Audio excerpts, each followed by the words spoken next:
He was just another elderly man in line, silent, slow, and easy to overlook. When the airline bumped him from first class to economy, no one thought twice.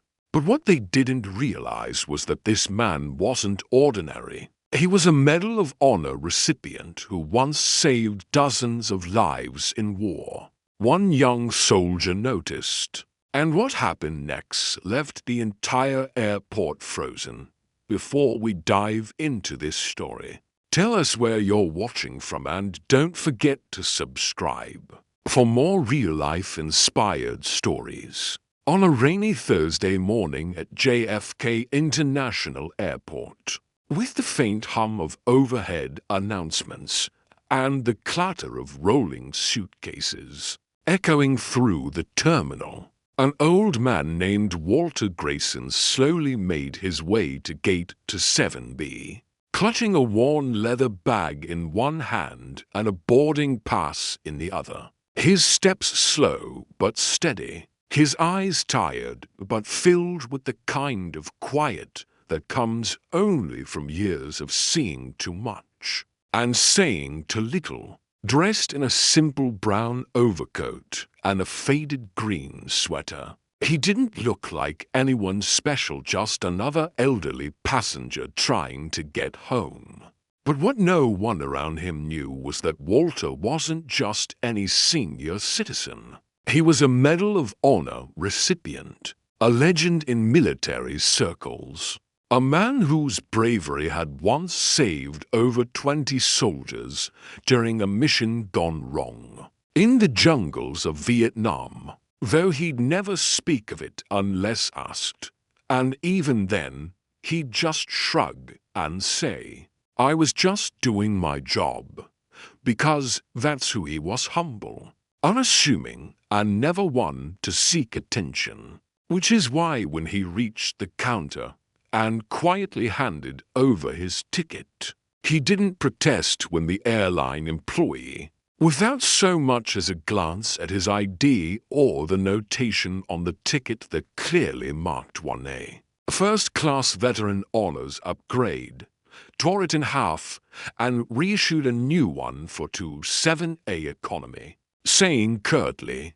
"Sorry, sir, there's been a change in your booking. You're in the back now," before calling up the next passenger without offering a single word of apology or explanation. And Walter, too tired to argue, too dignified to make a scene, nodded, took the new pass, and slowly shuffled away, not knowing that someone had been watching the entire interaction from just a few steps away. Seated nearby was a young man named Dylan Ross, a recently promoted Army captain who was on his way to a ceremony in D.C. Sharp in his uniform, polished boots, and eyes that scanned everything like a radar. And when he saw the way Walter had been treated, something gnawed at his gut, because while most saw an old man, Dylan saw the subtle signs,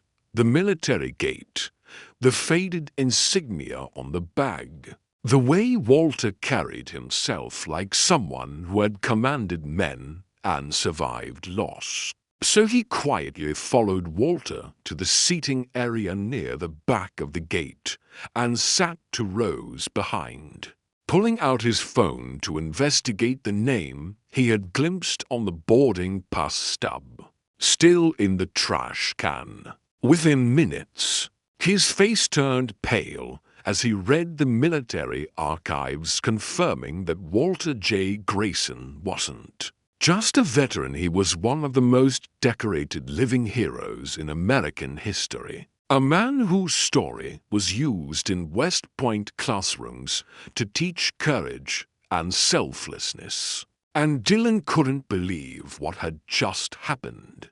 So without hesitation, he stood up, marched straight back to the check-in counter, and demanded to speak to the gate supervisor, his voice firm and laced with military authority.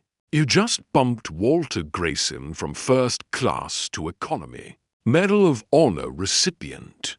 Correct that now, which made the attendant freeze, her hands suddenly shaky as she pulled up the manifest, her face draining of color as she realized the error and internal oversight during the system upgrade. She muttered, but Dylan wasn't interested in excuses.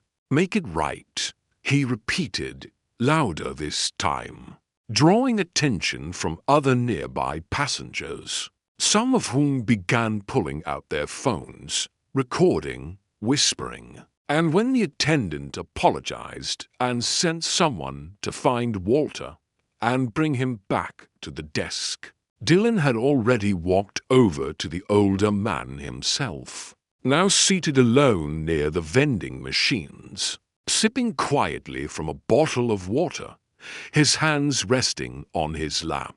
Not a trace of anger in his expression, just that same quiet dignity. And when Dylan stood before him and saluted, Walter looked up, surprised but composed, and returned the salute with practiced grace, saying softly, "At ease, Captain," and Dylan cleared his throat, suddenly emotional, as he said, "Sir, we need you back at the desk. There's been a mistake. They want to fix it." But Walter just smiled and shook his head. "It's all right, son. I've sat in the back of enough rides in my life." And that's when Dylan insisted, "Not this time, sir, not today," and gently helped the older man up, walking him back through the growing crowd that had now begun to realize something important was happening. Whispers spreading like wildfire.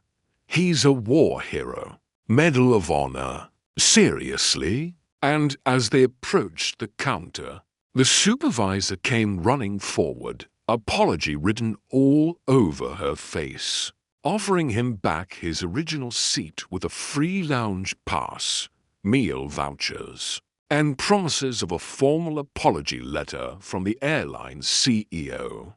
But Walter just nodded calmly, said thank you, and turned to Dylan.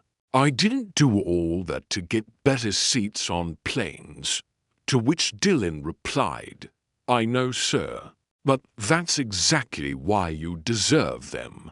And what happened next was something no one would forget. A group of uniformed soldiers from another gate who had heard about the situation came over in a quiet, solemn group, each one saluting Walter in turn as passengers around the terminal stood in respect, some even clapping softly, some with tears in their eyes.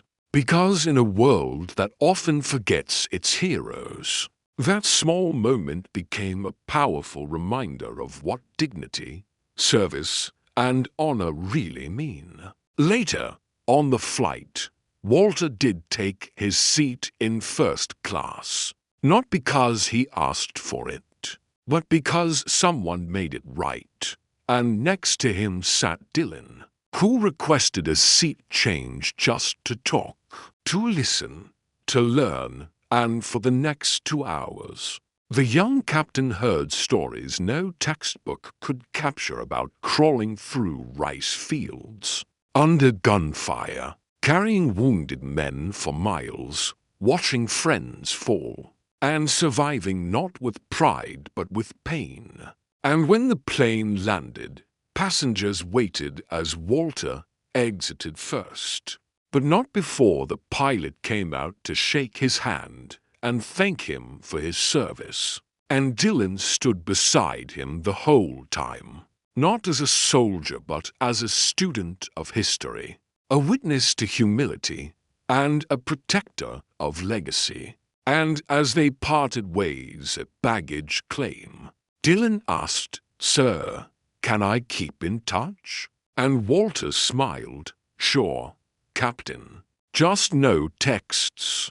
I still use a landline." And they laughed, unaware that the story would go viral later that night, captured by bystanders, praised by news outlets, shared by veterans' organizations, and sparking a wave of conversations about how we treat our elders, especially those who gave their youth for our freedom.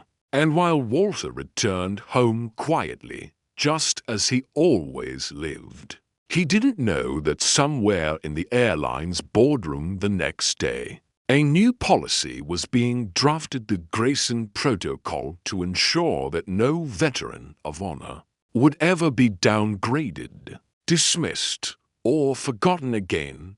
And though Walter never asked for recognition, never wanted a medal beyond the one he already wore close to his heart, the world finally saw him not as a tired old man in an airport, but as a living embodiment of courage, of sacrifice, and of the quiet power of doing the right thing even when no one's watching.